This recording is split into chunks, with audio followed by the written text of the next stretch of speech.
오늘은 베다니에 임했던 하나님의 은혜 시리즈 세 번째 말씀을 나누도록 하겠습니다. 하나님의 헤세드 은혜가 베다니의 나사로의 무덤가에 흘러들어갔고, 나사로 남매가 살던 곳은 지명은 여전히 베다니였지만 그곳은 베데스다 은혜의 집으로 바뀌게 되었습니다.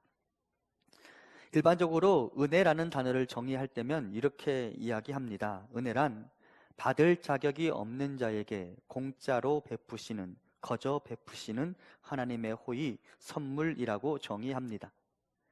은혜를 이렇게 정의한다면 우리가 하나님의 은혜를 받기 위해 무엇인가 치루어야 할 대가가 필요하다는 말일까요? 필요 없다는 말일까요? 우리가 무엇인가를 지불해야 됩니까? 아니면 가만히 있어도 됩니까? 가만히 있어도 된다라는 말이에요. 공짜니까, 거저 주시니까. 은혜는 받는 사람 입장에서는 무엇인가를 지불할 필요가 없는 선물입니다. 그러니까 감사하죠. 그런데 우리가 은혜를 이렇게 정의하다 보면 은혜를 얻기 위해 우리가 지불한 것이 아무것도 없고 공짜라는 생각을 하게 된 것 때문인지 은혜의 가치 자체를 무시할 수도 있습니다. 우리가 좀 기억할 것이 있습니다. 은혜를 받는 자 입장에서는 은혜는 공짜입니다. 하지만 은혜를 주는 사람 입장에서도 은혜는 공짜일까요? 아닙니다. 은혜를 받는 입장에서 은혜는 우리에게 공짜이지만 은혜를 주는 자 입장에서는 은혜는 엄청난 대가와 희생이 필요한 사건입니다. 은혜에는 언제나 땅에 떨어진 한 알의 밀알의 순종과 희생이 필요한 법입니다. 우리가 지난주에 나오미 이야기를 꺼냈죠. 나오미가 하나님의 헤세드 은혜를 받아서 그녀의 인생이 마라에서 나오미로 바뀌었다라고 말씀드렸습니다. 여러분, 그러면 그 나오미가 받은 그 헤세드 은혜는 무엇을 타고 나오미에게 흘러 들어왔을까요? 룻이라는 그녀의 그 며느리와 또 보아스라는 사람을 타고 나오미에게 흘러 들어왔죠. 특히 룻이라는 여인은 나오미의 며느리인데 모압 여인으로서 낯선 땅의 어머니와 함께 와서 어머니를 먹여 살리기 위해 낯선 타인의 밭에 가서 곡물을 주어야만 하는 사람이었고, 나중에 다소 나이가 많아 보이는 보아스라는 사람과 결혼을 해야만 했습니다. 그래야 원래 나오미 가문에 속해 있었던 그 재산을 물려받을 수 있기 때문이죠.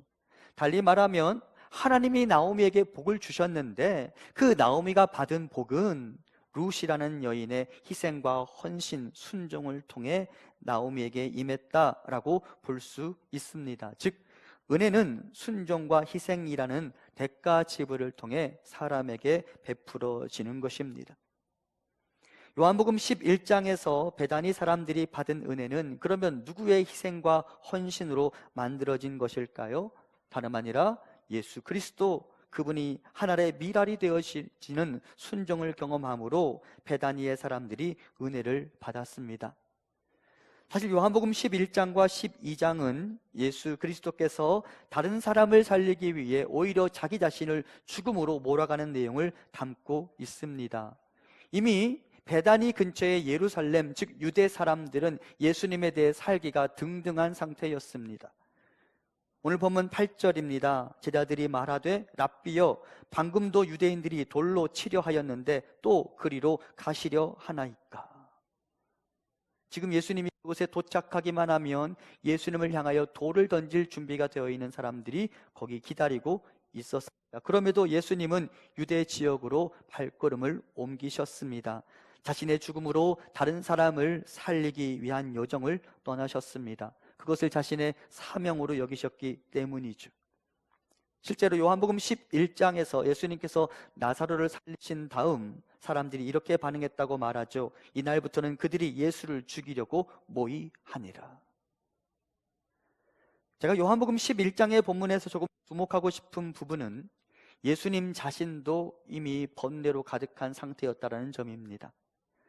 여러분, 예수님이 나사로 남매가 사는 베다니에 오시기 전 어디에 계셨습니까? 예수님이 어디에서 베다니로 가셨어요? 베다니에서 베다니로 가셨습니다. 예수님이 머물던 곳은 갈릴리 호수 요단강 근처 건너편 베다니였고, 나사로 남매가 사는 곳은 예루살렘 근처 베다니였습니다. 같은 지명을 가진 다른 장소로 주님이 이동하신 것이죠. 무엇을 말합니까? 베다니가 무슨 의미를 가지고 있다고 말씀드렸어요? 번뇌하는 자의 집이라는 의미를 가지고 있다고 말씀드렸죠. 예수님도 이미 번뇌를 안고 계셨습니다. 예수님도 이미 고통과 근심을 안고 계셨습니다. 그런데 예수님을 향하여 누군가가 자신의 번뇌를 앓으며 나를 도와달라고 말하자 예수님은 그 번뇌하는 자의 집에서 나사로의 번뇌하는 자의 집으로 달려가십니다. 자기 자신의 번뇌를 아랑곳하지 않고 다른 사람을 살리기 위하여 나사로 남매의 번뇌하는 자의 집으로 찾아가셨습니다. 예수님이 그 당시 어떤 번뇌를 안고 계셨는지 요한복음 10장 39절과 40절은 이렇게 밝히고 있습니다. 그들이 다시 예수를 잡고자 하였으나 그 손에서 벗어나 나가시니라. 다시 요단강 저편 요한이 처음으로 세례 베풀던 곳에 가사 거기 거하시니. 사람들이 예수님을 잡아 죽이기 위해 혈안이 되어 있었습니다. 예수님도 이미 베다니에 머물고 계셨습니다. 그럼에도 예수님은 자신의 베다니에는 안중에도 없었고 베다니에서 들려온 그 도움을 요청하는 소리를 듣고 나사로의 무덤으로 달려가십니다. 예수님이 다시 유대에 내려가시는 것은 자기 자신을 위험 속으로 몰아넣는 것을 의미했습니다. 하지만 예수님은 기꺼이 그렇게 다른 사람의 베다니로 달려가셨습니다. 왜? 요한복음 12장 24절 같이 봉독합니다. 내가 진실로 진실로 너희에게 이르노니 한 알의 밀이 땅에 떨어져 죽지 아니하면 한 알 그대로 있고 죽으면 많은 열매를 맺느니라. 아멘. 예수님은 자신을 땅에 떨어진 한 알의 밀알이 되게 하심으로 십자가에 올라가심으로 우리에게 은혜를 선물해 주셨습니다. 예수님 자신의 희생과 헌신, 자기 자신의 목숨을 기꺼이 내어주심의 결과 우리에게 값없이 주어지는 은혜를 선물해 주셨습니다. 이것이 은혜입니다. 그래서 은혜는 우리를 감사하게 만들고 우리를 감격하게 만듭니다. 사랑하는 여러분, 은혜가 값없이 나에게 공짜로 주어졌다고 그것이 가치가 없는 것은 결코 아닙니다. 우리의 구원은 절대 공짜로 만들어진 것이 아닙니다. 내가 얻은 구원의 가치를 잊지 마시기 바랍니다. 만일 그 구원의 가치를 돈으로 환산한다면 얼마 정도라고 평가할 수 있을까요? 성경에 주님이 매기신 가격이 있어요. 얼마일까요? 성경에 구체적으로 돈으로 나온 액수로 따지면 1만 달란트라고 말할 수 있습니다. 1만 달란트. 달란트라는 이 화폐의 단위는 금의 무게를 가지고 돈을 셈하는 것인데요, 한 달란트를 가지고 1만 달란트의 현재 시세를 조금 계산해 보았더니 170조가 나왔습니다. 주님이 자신이 우리에게 주신 그 구원의 가치를 170조라고 평가하셨습니다. 여러분 별로 놀라지도 않으시는 걸 보니까 여러분이 이미 부자이신 게 틀림없습니다. 여러분, 그러면 그 170조는 무엇에 대한 가격인지 아십니까? 우리의 죄에 대한 가격이에요. 우리가 교통법규를 위반하면 뭐를 냅니까? 범칙금을 내죠. 저는 세상에서 그 돈이 제일 아까워요. 과속하면 예를 들면 5만 원 내고, 또는 불법 주차하면 한 7만 원 이렇게 내곤 하는데 저는 그 돈이 너무 아까워요. 제가 잘못해서 낸 돈인데도 아까워요. 그 돈을 내야만 제 벌점이 깎이죠. 그렇죠? 여러분, 170조는 무슨 돈이냐? 내가 잘못한 것에 대한 대가예요. 내가 치러야 될 그 돈을 주님이 대신 지불하신 거예요. 그러니 그것은 절대 가치가 없는 게 아니에요. 너무나도 크고 놀라운 가치가 우리의 구원의 가격이 매겨져 있는 거예요. 170조. 이렇게 말하면 누군가는 이렇게 셈하는 분이 있을 것입니다. 지금으로 따지면 170조 돈 낼 만한 사람이 있을지도 모른다고. 여러분, 그렇게 계산하지 마세요. 주님이 1만 달란트라고 말씀하신 것은 갚을 수 없는 돈이라는 의미예요. 우리가 직접 지불할 수 없는 돈이라는 의미예요. 주님이 우리 자신의 죄의 값으로 170조를 대신 지불하여 주셨습니다. 그리고 우리에게 죄가 없다라고 선언해 주셨죠. 창조주가 피조물이 되는 것도 있을 수 없는 일이지만 창조주가 피조물을 살리기 위해 자기 자신의 몸을 직접 내어 던지신 사건, 그리고 그것에 대한 가격, 그것이 170조입니다. 예수 그리스도의 핏값이라고 말할 수 있죠. 아니, 사도행전에 보면 사도 바울이 에베소 교회 장로들하고 이별하면서 이제 당신들이 이 교회를 아름답게 잘 지켜주세요 라고 당부하는데요, 그때 사도 바울이 에베소 교회 장로들에게 이렇게 말해요. 이 교회가 어떤 교회인지 아느냐? 하나님의 핏값으로 산 교회라고 말해요. 여러분, 170조는 누구의 핏값이라고요? 지금 방금은 제가 또 다른 말 했잖아요. 170조는 누구의 핏값이라고요? 하나님의 핏값이라고요. 누구의 핏값이라고요?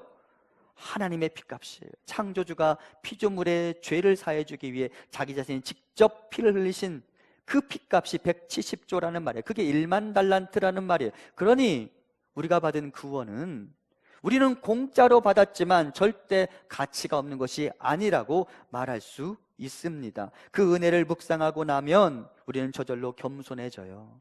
그 은혜를 묵상하고 나면 저절로 하나님 이미 베푸신 은혜에 감사하게 되어집니다. 그 은혜를 묵상하고 나면 다른 사람들이 나에 대해 잘못한 것도 너무도 작아 보이기 마련입니다. 세상에 방금 전에 170조를 탕감받은 사람이 나에게 70만 원 빚진 사람을 찾아가서 그를 추궁하고 그의 멱살을 잡을 수는 없는 노릇 아니겠습니까? 그러므로 사랑하는 성도 여러분, 은혜의 가치를 깊이 묵상하십시오. 그는 겸손해질 것이며 그는 넉넉한 사람으로 바뀌게 될 것입니다. 은혜가 나를 사람 되게 만들 것입니다. 기억하십시오. 은혜에는 대가 지불이 필요한 법이며 예수님은 우리에게 은혜를 선물하시기 위해 자기 자신의 베다니를 떠나 나사로 남매의 베다니에 찾아가셨고 우리를 위해 자기 자신을 기꺼이 던지셨습니다. 그것이 우리가 받은 은혜의 가치임을 기억하시기 바랍니다. 그리고 그 은혜를 깊이 묵상하시기 바랍니다. 그 은혜를 알면 우리 마음이 겸손해질 뿐만 아니라 우리 마음이 넉넉해지는 것을 경험해요. 우리의 통이 커지는 것을 경험해요. 여러분, 이 세상에 존재하는 모든 것들마다 다 격이 있어요. 격. 물건에는 품격이 있어요. 그렇죠? 사람의 성질에는 뭐가 있어요? 성격이 있어요. 네? 맞아요. 품격이 있고 성격이 있어요. 그리고 사람에게는 뭐가 있어요? 인격이 있어요. 인격. 사람에게도 격이 있어요. 그러면 우리가 어떻게 하면 사람답게 사람의 격을 지키며 살아갈 수 있느냐? 어떻게 하면 좀 더 큰 인격의 덩어리를 가지고 살아갈 수 있느냐? 여러분이 받은 은혜의 가치를 묵상해 보시면 좋겠어요. 우리가 받은 은혜의 가치가 170조 1만 달란트임을 기억하며 내가 이미 풍성하게 받은 그 은혜의 가치를 헤아리며 살아가는 우리가 되기를 소망합니다.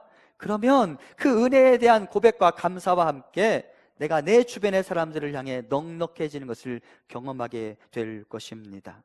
은혜에 대한 묵상으로 감사하며 겸손할 줄 알며 넉넉한 사람다움의 삶을 살아가는 우리가 되기를 소망합니다. 이제 주님께서 그 베다니를 향하여 달려가겠다고 의중을 밝히시자 예수님의 제자들이 반응하기 시작합니다. 그중 도마가 나서게 되는데요, 오늘 보면 16절 같이 봉독해 보겠습니다. 디두모라고도 하는 도마가 다른 제자들에게 말하되 우리도 주와 함께 죽으러 가자 하니라. 아멘. 사실 예수님의 제자들은 죽음을 두려워하는 사람들이었고 다른 사람을 살리기 위해 자기 자신을 죽일 수 있는 그런 그릇도 아닌 사람들이었습니다. 하지만 때가 아직 낮이라고 말씀하시는 주님의 말씀 앞에 큰 위안을 받고 자극을 받아서 자신들도 땅에 떨어진 한 알의 밀알이 되기로 결심합니다. 그리고 도마가 이렇게 고백하죠. 우리도 주와 함께 죽으러 가자. 이 말은 우리도 우리의 위험을 무릅쓰고 베다니의 사람들에게 찾아가서 그들을 위로하자라는 말입니다. 제자들은 주님이 베다니에 가면, 주님이 예루살렘 근처에 가면 위험하다는 사실을 알았을 뿐만 아니라 자신들도 위험해질 수 있다는 사실을 알았습니다. 그래서 주님을 말렸죠. 그리고 자신들도 가고 싶지 않았습니다. 하지만 주님이 강력하게 자신의 의지를 피력하시자 제자들이 반응하고 도마가 이렇게 반응했죠. 우리도 주와 함께 죽으러 가자. 여러분, 은혜는 주님으로부터 우리에게 직접적으로 다가오기도 하지만 때로는 그 은혜가 사람이라는 관을 통해 나에게 흘러 들어옵니다. 앞서 나오미라는 사람이 어떻게 은혜를 받았는지 말씀드렸죠? 누구의 희생과 순종이 있었다고요? 룻이라는 사람의 순종과 희생으로 나오미가 복을 받았습니다. 룻과 보아스의 헌신과 사랑 그리고 순종의 관을 타고 하나님의 은혜가 나오미에게 흘러들어 왔습니다.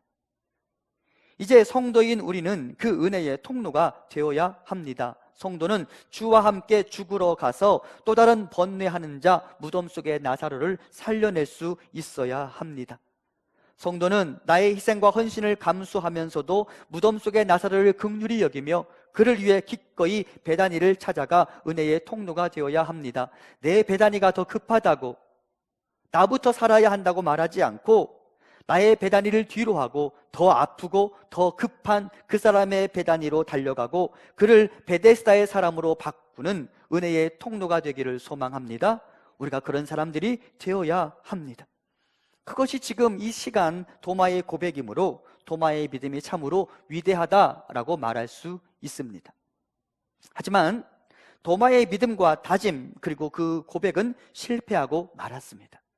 지금 이 순간은 도마가 주와 함께 죽으러 가자라고 말하며 죽음을 두려워하지 않는 사람으로 보입니다. 하지만 여러분, 예수님이 십자가를 지셨을 때 그 십자가 아래에 도마가 있었을까요? 없었을까요?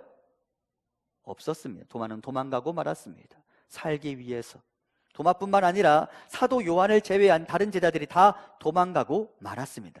지금 분명 오늘 본문에서는 주와 함께 죽으러 가자라고 다짐했던 그가 이 믿음의 고백을 지키는 일에 실패하고 말았습니다. 그것뿐만이 아닙니다. 도마는 믿음에 실패한 사람으로 요한복음에 다시 등장하는데요, 그는 부활이요 생명이신 예수님의 메시지를 기억하지 못하고 살아나신 예수님에 대해 의심하는 사람으로 묘사됩니다. 요한복음 20장 24절과 25절입니다. 12제자 중에 하나로서 디두모라 불리는 도마는 예수께서 오셨을 때 함께 있지 아니한지라. 다른 제자들이 그에게 이르되 우리가 주를 보았노라 하니 도마가 이르되 내가 그의 손에 못자국을 보며 내 손가락을 그 못자국에 넣으며 내 손을 그 옆구리에 넣어보지 않고는 믿지 아니하겠노라 하니라. 도마는 믿음 대신 의심이 어울리는 사람으로 묘사됩니다. 그렇다면 실패한 그의 믿음의 전력을 고려할 때 오늘 그의 믿음의 고백이 의미 없다고 말할 수 있을까요? 이런 경우입니다. 여러분에게 제가 여러분 용서하십시오, 사랑하십시오 라고 여러분께 권면했을 때 여러분이 이곳 성전 안에서는 아멘이라고 반응하고 주님 내가 그렇게 살아보겠습니다 라고 다짐했다고 칩시다. 그런데 예배당 바깥을 나가자마자 그 말씀 그대로 지키지 못한 여러분을 발견했습니다. 그렇다면 여러분이 예배당 안에서 드렸던 그 아멘의 고백과 그 다짐은 무의미한 것입니까? 아니면 여전히 가치가 있다고 볼 수 있습니까? 어떻게 생각하세요?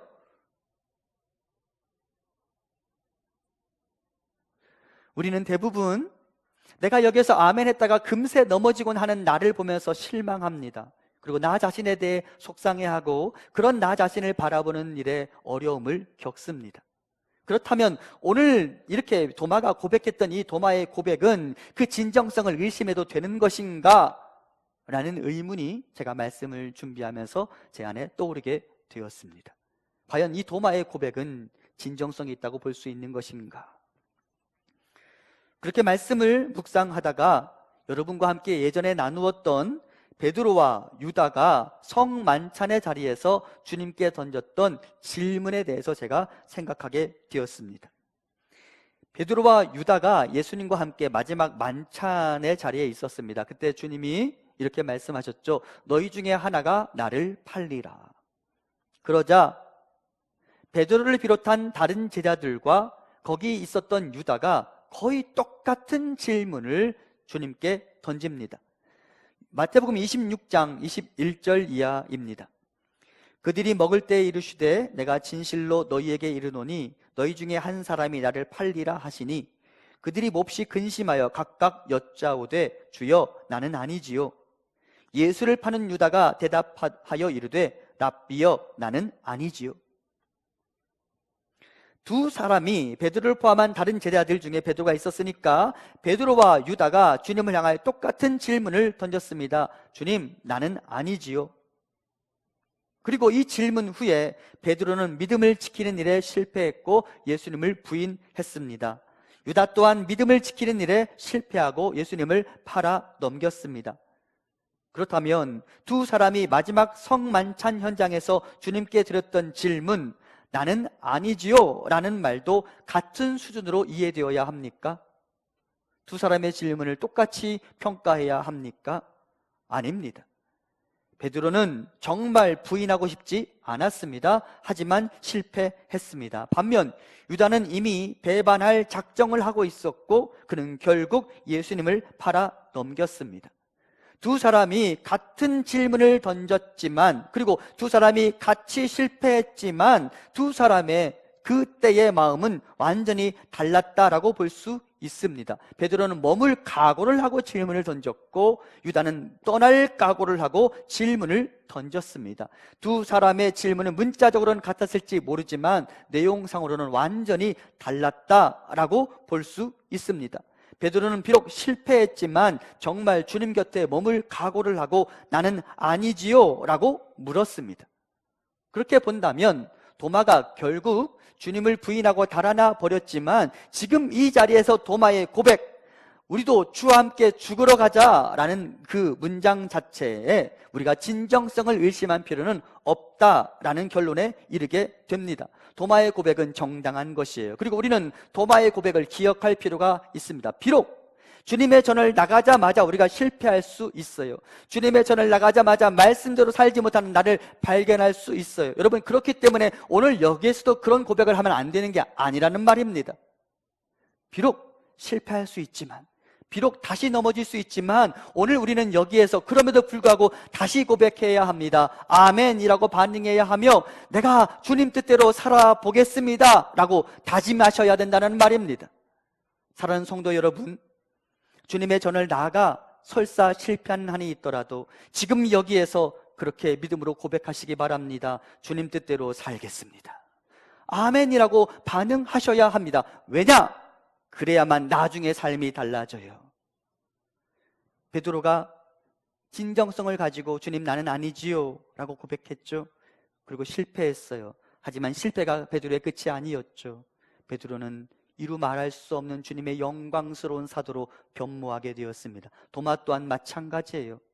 주와 함께 진짜 죽으러 가기 위해 다짐했던 그에게 하나님의 은혜가 임했습니다. 그리고 어떻게 되었습니까?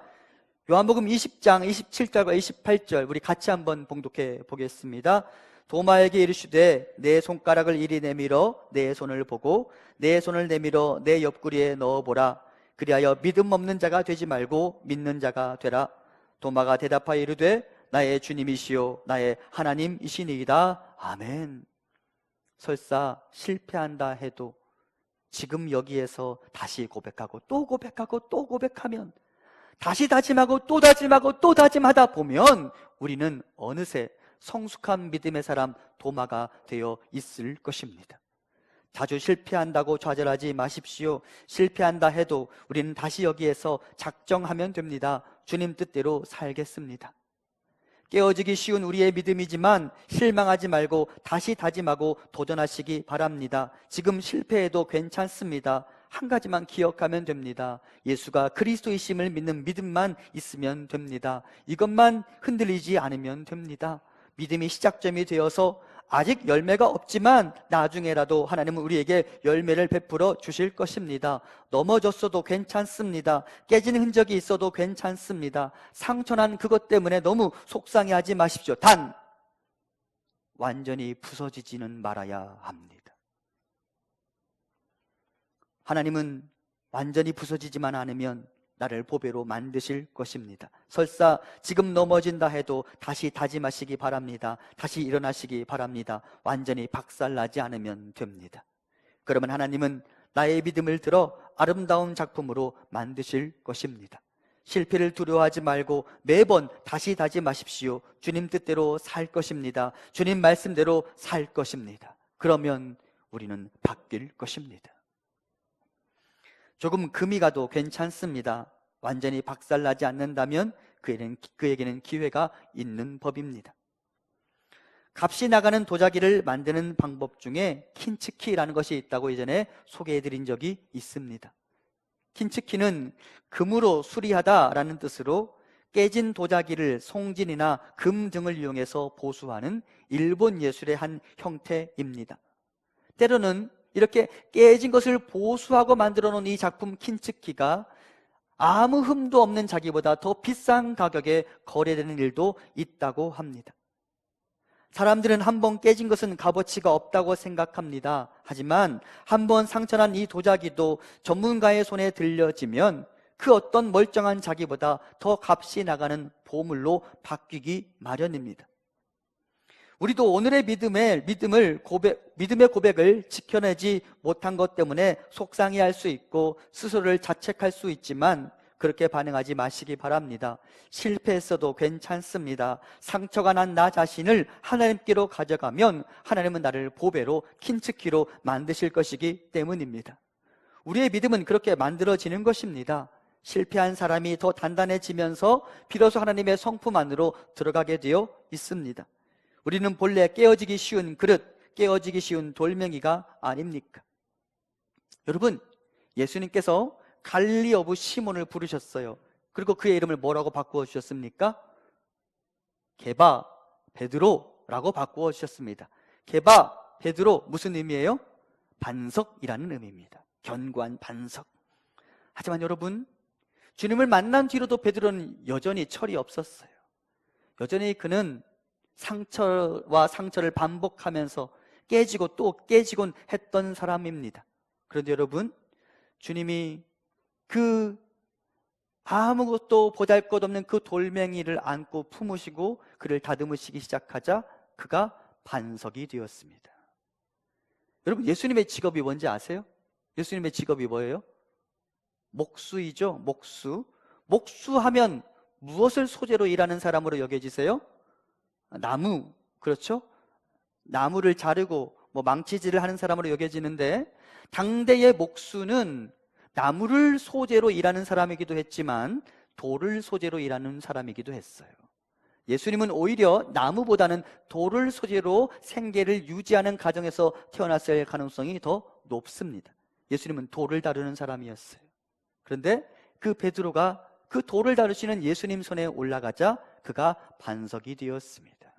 깨지고 상처가 나고 보잘것없는 그였지만 석수장이신 주님의 손에 올려지자 그가 반석, 보물이 되었던 것이죠. 여러분, 우리 하나님이 어떤 분이십니까? 보수하시는 분, 싸매시는 분, 고치시는 분, 부러지고 상처난 것을 아름다운 작품으로 만드시는 분이시죠. 그리고 우리 예수 그리스도 그분은 목수이시면서 석수쟁이이시죠. 여러분, 예수님이 두 분야의 전문가세요. 하나는 만드는 일의 전문가세요. 창조의 아이디어가 매우 뛰어난 분이시고 창조의 능력이 매우 뛰어난 분이시죠. 그래서 여러분처럼 아름다운 분들을 만들어 놓으셨죠. 이 장면은 가만히 있으면 안 될 것 같은데, 염치가 있으면 좀 웃거나 하나님이 창조의 아이디어가 매우 뛰어나신 분이시죠. 여러분의 눈, 코, 입, 얼굴 형태, 몸의 형태, 머리카락 하나하나에 대한 아이디어로 하나님이 고유의 DNA를 가지고 여러분을 만드셨죠. 그분 창조주이시죠. 매우 뛰어난 창조주시죠. 그런데 여러분, 그분의 또 하나의 전문가세요. 그분은 무엇의 전문가이시냐? 고치시는 것의 전문가세요. 상처난 것들, 터지고 깨진 것들, 금이 간 것들을 고치신 일의 전문가이시죠. 그러므로 나의 상처와 나의 그 깨진 흔적에 대해서 너무 실망하지 말고 그것들을 보수하시는 전문가이신 하나님께 보여드리시기 바랍니다. 하나님이 아직 나를 말하라고 부르기 전에 내가 먼저 나를 말하라고 부르며 절망에 빠지면 안 된다라는 말입니다. 여기 하나님의 말씀이 있습니다. 우리 함께 에스겔 16장 6절 같이 봉독합니다. 내가 내 곁으로 지나갈 때에 내가 피투성이가 되어 발짓하는 것을 보고 내게 이르기를 너는 피투성이라도 살아있으라, 다시 이르기를 너는 피투성이라도 살아있으라 하고, 하나님이 우리에게 말씀하세요. 피투성이라도 살아있으라고, 그러면 된다고. 깨진 흔적 때문에 너무 절망하지 말고 내가 너를 고칠 것이라고 말씀하십니다. 여러분, 피투성이라도 살아있어야 합니다. 나 자신을 박살내지 말아야 합니다. 잘 간직하고 지켜내셔야 합니다. 그러면 하나님이 기회를 주실 것입니다. 나 자신을 함부로 마라라고 부르지 마십시오. 여전히 하나님은 나를 나옴이라 부르시기 때문입니다. 지렁이 같은 야곱, 거짓말쟁이 야곱을 하나님의 왕자, 즉 이스라엘 되게 하셨다는 사실을 여러분 꼭 기억하시기 바랍니다. 나의 상처를 하나님께 맡기는 일에 부끄러워하지 마십시오. 그리고 또 실수할 것이 두려워 하나님 앞에 나의 믿음을 고백하는 일에도 머뭇거리지 마시기 바랍니다. 하나님 그런 나를 잘 아시고 그냥 그런 나를 사랑하십니다. 그리고 그런 나를 비추고 다듬으셔서 세상 어디에도 없는 보화를 만들어 주실 것입니다. 맥주 감사주의를 보내는 성도 여러분, 하나님이 나에게 공짜로 주신 그 은혜면 우리는 이미 감사할 수 있을 것입니다. 또한 그 거룩하신 하나님이 우리의 연약함과 실수도 보듬어 안아주시고 우리의 상처를 아름다운 보배로 바꿔주신다고 하니 그것만으로도 우리는 이미 감사할 수 있지 않겠습니까? 1년의 절반을 돌아보며 여기까지 인도하신 하나님께 감사하시기 바랍니다. 그리고 또 다른 6개월을 하나님께 맡겨드리며 1년을 마무리하는 그 지점에서 다시 감사할 수 있는 삶을 살아갈 수 있게 해달라고 하나님께 간구하는 우리가 되기를 소망합니다.